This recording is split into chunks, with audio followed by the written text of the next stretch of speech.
L'Europe et les clubs français, c'est pas terrible, hein. 2 sur 6, hein, ce soir, 2 défaites, une victoire. Les Rennais et les Bordelais out, enfin out du moins ils ont perdu, et les Marseillais aussi, on va revenir là-dessus. Salut à tous footeuses et footeux de la famille, c'est Thomas, retour sur cette soirée d'Europa League avec en fil conducteur l'Olympique de Marseille. On va parler évidemment de Stade Rennais, de cette belle victoire historique pour les Bretons, et cette défaite avec un Bordeaux inquiétant quand même, hein, qui n'arrive pas, qui est relégable quand même en championnat et qui a montré un visage.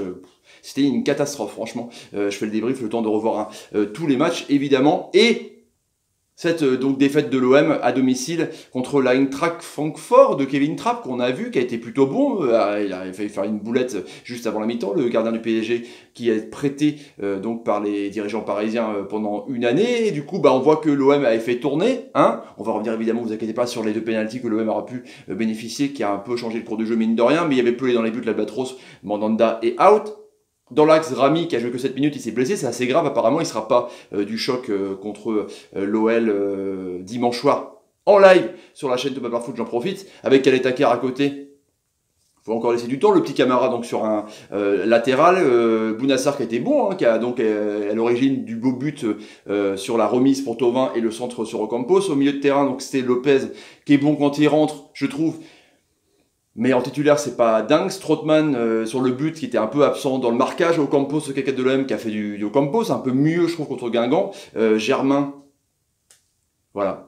Valère Germain, je pense que c'est définitivement fini. Mitroglou est le titulaire indiscutable devant. Payet qui a été bon, qui a fait beaucoup de centres, qui a régulé pas mal, et Thauvin qui a été bon aussi, qui a loupé une belle frappe, qui aura pu bénéficier d'un penalty. En tout cas, il avait fait tourner avec des bons joueurs de ballon aussi. Je pense à Da Costa, je pense à De Guzman, je pense à Haller, évidemment Kevin Trapp dans les buts. C'est pas dégueulasse Francfort, hein, s'ils sont arrivés quand même dans le top 6, top 8 allemand. On voit dès le début du match les Marseillais qui met le pied sur le ballon, c'est pas mal, il y a de l'allant, il y a de l'envie, malgré un stade qui résonne complètement creux, et mine de rien, franchement, je pense que ça a joué pour les Marseillais de pas avoir l'ambiance de ouf que mettent les Dodgers, que mettent les Ultras. En tout cas, on voit que sur une belle action, Bounassar déboule et relance Thauvin qui centre, comme pose la coupe, paf, 1-0. C'est cool, tu dis que c'est cool, c'est génial. Il n'y a pas de problème, tout va bien. Et ça continue en plus, Payet pour Germain, parade de Trapp, il est très bon. Il y a juste une tête de Da Costa sur coup franc, voilà, c'est juste qui passe au-dessus, c'est pas grand-chose. L'Eintracht Francfort ne montre pas grand-chose, sauf qu'ils sont quand même assez agressifs, ils font quand même pas mal de fautes. Ensuite, à Valère Germain, sur un face-à-face, il loupe le but du break, franchement, mais il bute sur Trapp. C'est le but pour moi du break. Après, il y a Pelé qui est vigilant sur une belle action au premier poteau. Là, il capte un centre avec un beau mouvement entre Sébastien Haller et Da Costa. Haller, franchement, on voit que les clubs du top 6 français s'intéressent pas à un mec comme ça. Il est vraiment très très bon. Ensuite, il y a une belle transversale de Payet pour l'ami Thauvin qui rentre, qui frappe, mais c'est un bel arrêt de Trapp qui justement qui a failli faire une bonne boulette sur un centre en enroulé de Payet. Il était pas loin de la bouillette, la bouillette, voilà, mix entre boulette et Payet, non mais il la relâche, c'était un peu dingue. Donc deuxième mi-temps, tu dis voilà, 1-0 c'est bien payé, Francfort n'a pas montré grand chose à part de l'agressivité, c'est plutôt pas mal. Ce qui m'inquiète, donc Rami est blessé, donc Gustavo en défense, je pense qu'il va rester pour longtemps. Du coup le milieu de terrain, sans son Strootman c'est indispensable, mais Lopez c'était un peu faible.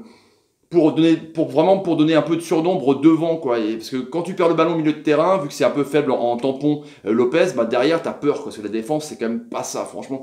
C'est pas ça. Donc contre une équipe engagée comme Francfort, c'était un peu compliqué. Ensuite, tu auras un corner de Da Costa, encore lui. Il y a Toro qui arrive pleine balle déboulée, pim, au duel avec Bounassar, hein. C'est pas non plus un grand. Et au premier poteau, il y en a qui peut rien faire, l'ami Pelé, l'Albatros.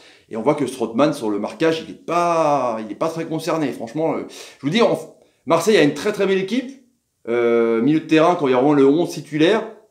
Mais en défense, c'est encore du bricolage. Franchement, c'est encore du bricolage. Ensuite, il y a Christophe Williams, qui fait un tacle, comme au premier mi-temps, une grosse faute. Là, il te découpe Payet, carton rouge. Donc là, tu te dis, franchement, il y a un partout. Mais il reste du temps, il reste 30 minutes, ça va quand même franchement y aller pour l'OM. Et donc il pousse.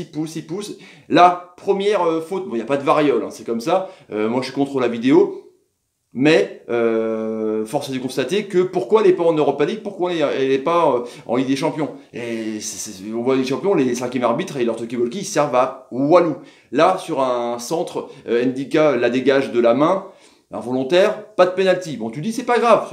Donc Marseille va y aller sur encore un bon mouvement avec un tir de Müller qui n'est pas Thomas Müller, parce qu'il y a plein de Müller en Allemagne évidemment. Pelé, là il fait l'Albatros, une parade exceptionnelle qui tient encore l'OM dans le coup, parce que là il y aurait pu avoir 2-1 si Pelé n'était pas intervenu. Et là donc deux actions avec un centre de Payet et justement Thauvin qui fait une frappe, donc Trapp la capte, et là justement sur une belle action, il est accroché Thauvin dans la surface. Pour moi il y avait quand même c'était litigieux quoi, il y aurait pu avoir penalty, donc ça te fait quand même deux décisions un peu cheloues sur l'arbitrage. Alors le stade était creux, mais l'arbitre était un peu creux du boudin aussi. Puis du coup, bah voilà, à force d'essayer, 80e minute jusqu'à la fin du match, un peu mauvaise relance de Radonjic dans l'axe. Il profite d'un relais avec Jovic, justement Jovic qui tout seul après devant Pelé, il n'y a plus qu'à le tromper 2-1 quoi. Donc c'est un peu compliqué, l'OM qui perd à domicile, c'est pas non plus dramatique, c'est que le début, t'as encore quand même des matchs, mais c'est inquiétant en défense. Rami en plus s'est pété, en même temps il n'était pas au top, mais tu te dis qu'est-ce que tu vas mettre comme équipe contre Lyon qui est survolté avec leur victoire, forcément Gustavo va être dans l'axe, avec soit Camara, soit Kaletakar, et donc ça va être Samson Strootman au milieu de terrain. Germain a fait un match catastrophique, il loupe le but de break, là à 2-0, je pense que c'est plié, quoi, mais c'est compliqué. Contre une équipe où ils ont le temps de jouer, où il n'y a pas beaucoup de pressing, je pense à Guingamp en deuxième mi-temps, c'est facile, ils ont le temps de réguler, ils ont le temps d'aiguiller, de faire des transversales. Payet a été bon, je trouve, en numéro 10, même si je pense à terme, dans un 4-3-3, il pourrait être remis à gauche, ses premières amours. Mais contre une équipe qui met du pressing, qui met de l'intensité, comme a fait Francfort, à la limite, franchement, Marseille se délite, quoi. C'est waouh, c'est compliqué. Voilà pour le débrief de l'OM, mais c'est pas grave, c'est un match, c'est pas perdu. Pour Rennes, donc, a fait vraiment une belle victoire, une belle première mi-temps.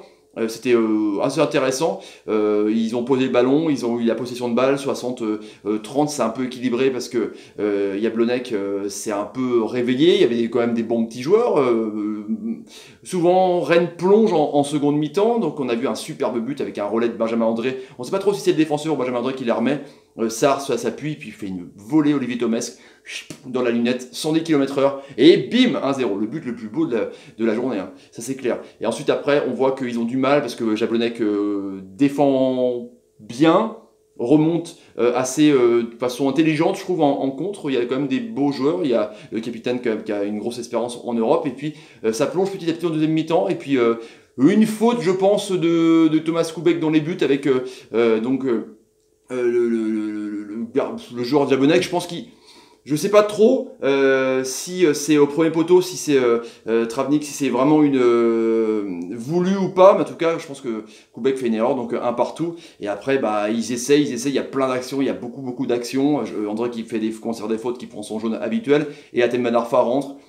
Et là, il monte toute sa classe au milieu de terrain. Il se positionne un peu en électron libre, un peu devant. On ne sait pas trop où il est. Sur ses accélérations, il est assez incroyable. Et puis sur un corner, où Bourigeaud rentre, il fait une belle entrée aussi. Traoré et Ceinturé, il y a penalty. Et Atem Ben Arfa prend ses responsabilités et fait... c'est pas une panenka, mais c'est une toute petite pichetette, à moitié insolente, là sur le côté droit. Pim. Et là, le Roison Park explose de ouf. On entend des Athème, on t'aime, enfin bref, c'est parti pour la belle aventure. Victoire historique pour le Stade Rennais. Bordeaux qui était du côté de Slavia Prague, et là avec Ricardo et Bédouet, le duo un peu. Une équipe catastrophique, franchement, une équipe fantomatique, pas d'allant, rien.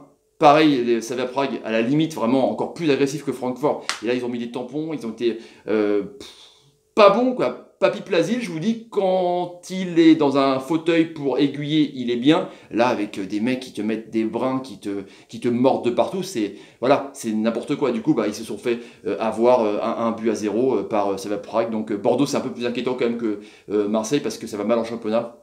Donc les investisseurs, il faudra quand même penser à, je sais pas, à recruter un peu plus de joueurs cet hiver.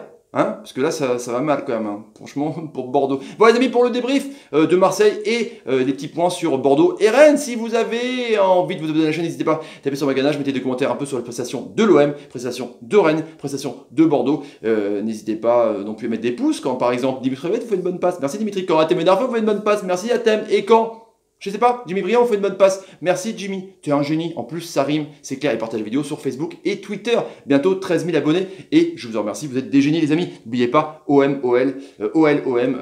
l'OM Pico dimanche en direct sur la chaîne de ma part. Je vous laisse, salut et salut. Bilan quand même super mitigé. Putain, pour le premier, c'est pas terrible.